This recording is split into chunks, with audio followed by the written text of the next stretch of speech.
Benua Eropa yang kini damai bisa menjadi palagan perang jika Rusia dan Ukraina terlibat konfrontasi militer secara terbuka.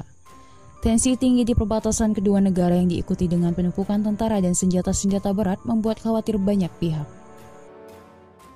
Seorang diplomat senior Uni Eropa menggambarkan kawasan tersebut semakin dekat dengan perang terbuka, kali pertama sejak berakhirnya perang di antara negara Balkan bekas Yugoslavia. Berbicara secara tertutup kepada jurnalis BBC, peringatan itu disampaikan terkait ketegangan saat ini dengan Rusia dengan pembangunan militer besar-besaran di perbatasan Ukraina. Suasana di Belgia gelisah, ada ketakutan nyata bahwa Eropa bisa menuju krisis keamanan terburuk dalam beberapa dekade. Tetapi kecemasan tidak sepenuhnya terfokus pada prospek perang darat yang panjang dan berlarut-larut dengan Rusia terkait Ukraina. Hanya sedikit orang di Belgia yang percaya bahwa Rusia memiliki kekuatan militer, apalagi uang atau dukungan rakyat di negaranya untuk perang itu. Uni Eropa memperingatkan Kremlin tentang konsekuensi ekstrim jika mengambil tindakan militer di negara tetangga Ukraina. Swedia memindahkan ratusan tentara selama akhir pekan ke Pulau Gotland yang strategis dan penting yang terletak di Laut Baltik. Sementara Denmark memperkuat kehadirannya di kawasan itu beberapa hari sebelumnya. Ketegangan yang meningkat juga telah memicu kembali perdebatan di Finlandia dan Swedia, apakah mereka sekarang harus bergabung dengan NATO. Tetapi kekhawatiran menyeluruh di barat Washington, NATO, Inggris, dan Uni Eropa tidak hanya kemungkinan perang konvensional atas Ukraina, tapi lebih jauh lagi. Barat meyakini bahwa Rusia berusaha memecah belah dan mengacaukan Eropa, mengguncang keseimbangan kekuatan benua sesuai keinginan Kremlin. Melansir BBC, Perdana Menteri Polandia Mateusz Morawiecki mengatakan bahwa Barat perlu bangun dari tidur geopolitiknya mengenai niat Rusia. Rekan-rekan negara Uni Eropa akan mengatakan bahwa mereka sekarang telah sadar dan mencium isyarat yang sangat kuat. Namun seperti yang sering terjadi dalam hal kebijakan luar negeri, para pemimpin Uni Eropa masih jauh dari bersepakat untuk menentukan tindakan yang harus diambil. Rusia menyangkal merencanakan invasi militer meskipun telah mengerahkan pasukan besar-besaran di perbatasan dengan Ukraina. Tapi Rusia telah mengeluarkan daftar tuntutan keamanan ke NATO. Isinya dengan lantang menyalahkan aliansi tersebut karena merusak keamanan regional.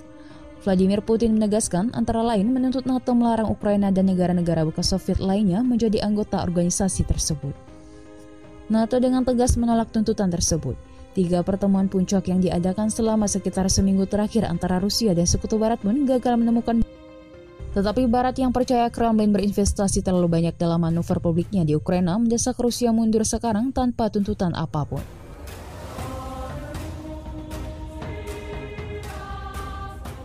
Pemerintahan Amerika Serikat di bawah Joe Biden sementara itu menunggu dengan gelisah terkait keputusan kuat Uni Eropa mengenai kemungkinan sanksi. Semua tergantung pada tindakan apa yang diambil Moskow.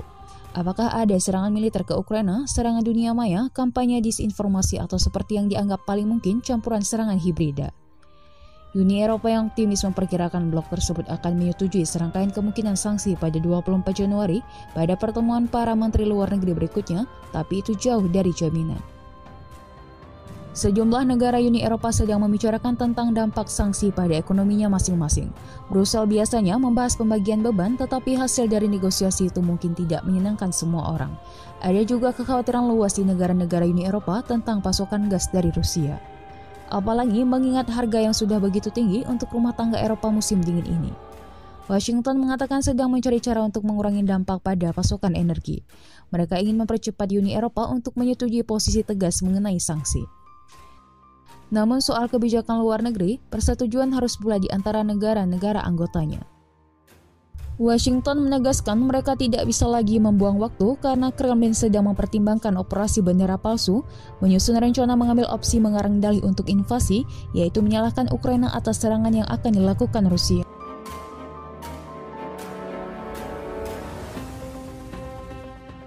Belum lama ini, Menteri Luar Negeri Polandia memperingatkan perang Eropa yang lebih besar dibanding yang telah terjadi dalam 30 tahun terakhir bisa terjadi.